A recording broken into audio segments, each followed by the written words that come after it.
नमस्कार दोस्तों, मैं अंकुर उपाध्याय स्वागत करता हूं आप सभी का आपके अपने YouTube channel share market analysis में।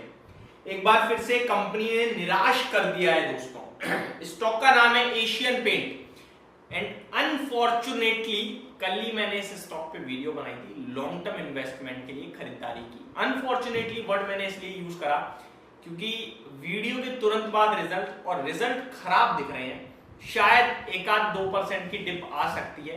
तो इन्वेस्टर्स जो है ना, वैसे तो किसी ने लिया हो ना हो पता नहीं, लेकिन जिसने लिया होगा, मैंने वीडियो की स्टार्टिंग में ही क्लियरली मेंशन किया था कि कम से कम 1 साल का व्यू होना चाहिए, उसके बाद जितना मर्जी रोक सकते हो आप।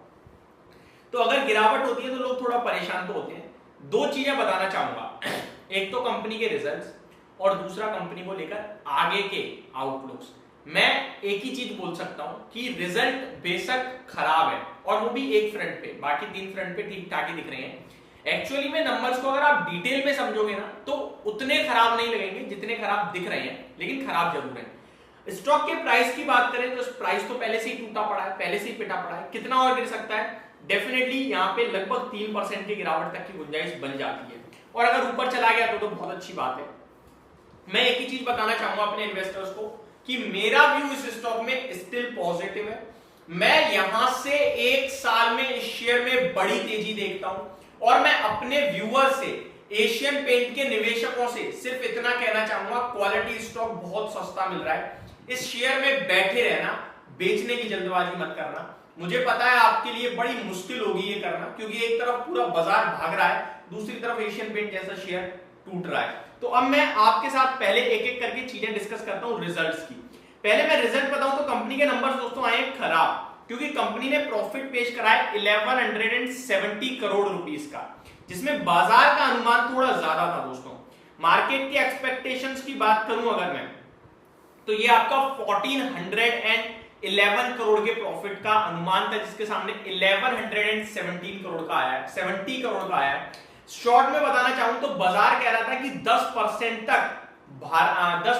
तक प्रॉफिट घटकर आ सकता है, लेकिन ये घटकर आया दोस्तों 24%, तो काफी ज्यादा बड़ी डिप है। लेकिन मैंने जब ये डिटेल में पढ़े तो ये डिप दोस्तों एक कारण से आई है, और वो है मार्जिन। कंपनी ने जो मार्जिन पेश करे हैं वो अराउंड, मैं देख पा रहा हूं यहाँ पे करीब 18% समथिंग के मार्जिन कंपनी ने क्लॉक करे हैं। एग्जैक्टली अगर मैं देखने की कोशिश करूं तो मैं आपको बताता हूं कि कंपनी ने क्या मार्जिन पेश करे हैं।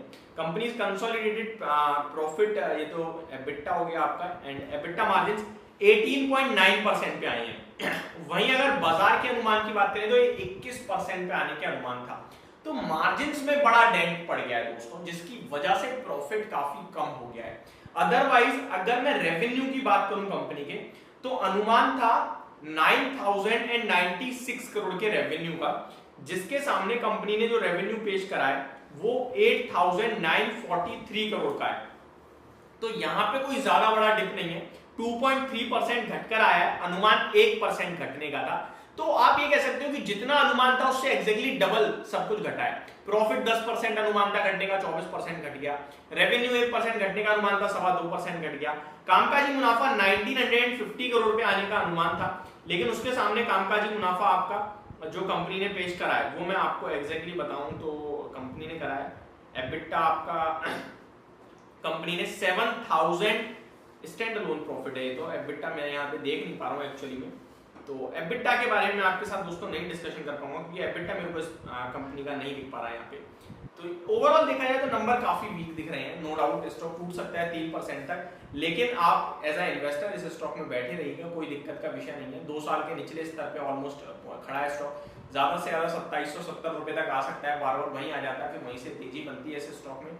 स्टॉप लॉस लगाने के लिए मैं नहीं कहूंगा, क्योंकि अगर गिरावट होती है तो मैंने जैसा कि कल भी वीडियो में कहा था कि मैक्सिमम लेवल पे 2400 रुपए तक की गिरावट इस स्टॉक में हो सकती है, बट उससे ज्यादा गिरावट मैं नहीं देख रहा हूँ। हालांकि 2400 रुपए 20% आप कह सकते हो कि हो जाएगा, बट ये स्टॉक में मैं करीब 4000 से लेकर 4500 रुपए के लक्ष्य की बात भी कर रहा हूँ। दूसरी तरफ 1 से 2 साल का अगर कोई व्यू रख सकता है तो स्टॉक के नंबर खराब है, लेकिन डरने का, घबराने का मेरे को नहीं लगता कि आपको जरूरत है। डेफिनेटली एक आध दिन डेंट पड़ सकता है, लेकिन उसमें आप परेशान मत होइएगा। कंपनी के मार्जिन्स पे इंपैक्ट आया है, उसकी वजह से प्रॉफिट भी घट गया है, रेवेन्यू के अनुमान से थोड़ा सा कमजोरी है।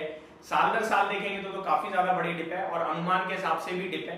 तो नंबर्स तो डेफिनेटली हर एक पैमाने पे खराब है, लेकिन इन्वेस्टर्स स्टिल होल्ड करें। मैं ये बार बार इसलिए कह रहा हूं क्योंकि आप एक अच्छे शेयर को बेच ना दो खराब भाव में। मैं आपको बता रहा हूं ये शेयर आपको पैसा देकर जाएगा लॉन्ग टर्म में।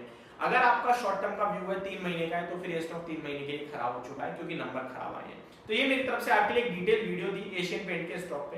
होप आप लोगों को सारी जानकारी समझ में आई होगी, वीडियो पसंद आई होगी। Thank you so much for watching this video. Have a great day guys.